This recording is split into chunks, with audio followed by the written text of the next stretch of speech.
নমস্কার বন্ধুরা, আমার নাম শুভশ্রী আর আপনাদের সকলকে আমার চ্যানেলে খুবই স্বাগত জানাই।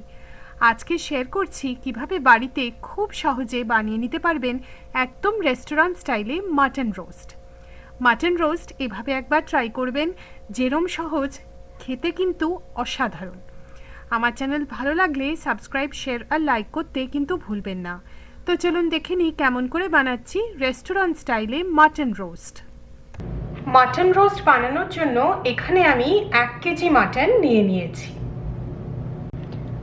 মাটন রোস্টের জন্য বানিয়ে নেব একটা ভাজা মশলা।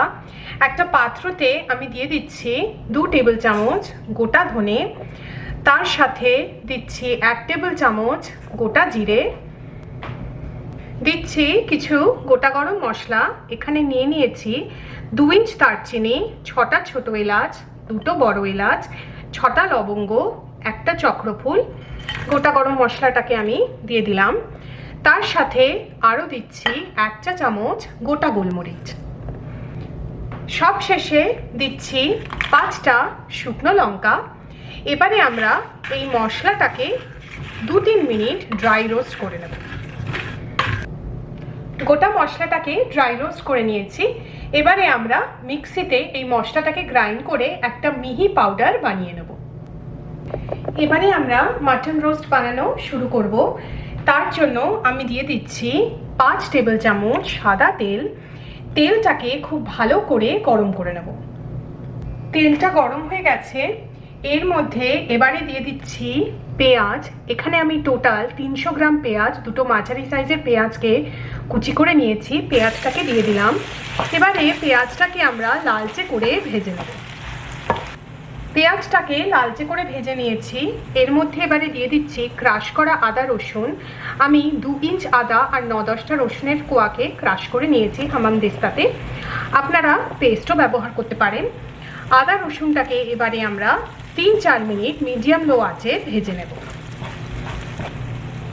এর মধ্যে এবারে আমরা মাটনটাকে পুরোটা দিয়ে দেবো। তার সাথে দিয়ে দেবো কিছু শুকনো মশলা, 1/2 চা চামচ হলুদ গুঁড়ো, 1 চা চামচ কাশ্মীরি লঙ্কা গুঁড়ো, এটা আমি কালারের জন্য দিলাম। তার সাথে আমি দিয়ে দিচ্ছি 2 টেবিল চামচ ঘি। আপনারা চাইলে পুরো রান্নাটা ঘিতেও করতে পারেন। আমি তেল আর ঘি মিশিয়ে করছি, তাই আমি এখানে ঘিটাকে দিচ্ছি। মাটনটাকে সব কিছুর সাথে খুব ভালো করে মিশিয়ে আমরা মিডিয়াম হাই ফ্লেমে এই মাটনটাকে 9-10 মিনিট ধরে ভালো করে কষিয়ে নেব। মাটনটাকে খুব ভালো করে কষিয়ে নিয়েছি। এর মধ্যে এবারে দিয়ে দিচ্ছি টমেটো পেস্ট। আমি 2টো বড় সাইজের টমেটো, টোটাল এটা 280 গ্রাম, তার থেকে পেস্ট বানিয়ে নিয়েছি। টমেটো পেস্টটাকে দিয়ে দিচ্ছি। তার সাথে দিয়ে দিচ্ছি ভাজা মশলা, যেটা আমরা আগে বানিয়ে নিয়েছিলাম, সেটা পুরোটা দিয়ে দিচ্ছি। আর দিলাম নুন স্বাদ মতো। সব কিছু ভালো করে মিশিয়ে এবারে আমরা মিডিয়াম আঁচে এই মশলাটাকে আরও 7-8 মিনিট ধরে ভালো করে কষিয়ে নেব। মাটনটাকে মশলার সাথে এখন খুব ভালো করে কষানো হয়ে গেছে। দেখছেন তেল আর ঘিটা উপর অব্দি এসে গেছে। এবারে একটা ঢাকা দিয়ে মিডিয়াম লো আঁচে আমরা মাটনটাকে 5 মিনিট রান্না হতে দেব। 5 মিনিট হয়ে গেছে। আপনারা যদি মাটনটাকে তাড়াতাড়ি সেদ্ধ করতে চান, তবে এই স্টেজে প্রেসার কুকারে মাটনটাকে ট্রান্সফার করে সামান্য একটু জল দিয়ে মাটনটাকে সেদ্ধ করে নিতে পারেন। আমি এই মাটনটাকে স্লো কুক করছি, তাই আবার ঢাকা দিয়ে মিডিয়াম লো আঁচে মাটনটাকে সেদ্ধ করব। প্রত্যেক 6-7 মিনিট অন্তর অন্তর এই ঢাকাটা খুলে সব কিছু একটু নাড়িয়ে দেবেন।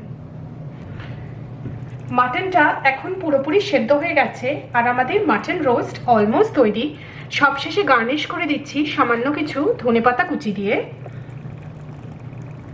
আমাদের মাটন রোস্ট এখন একদম তৈরি। রুটি, নান, পরোটা, পোলাও, ফ্রাইড রাইস যে কিছুর সাথে এই মাটন রোস্ট কিন্তু অসাধারণ।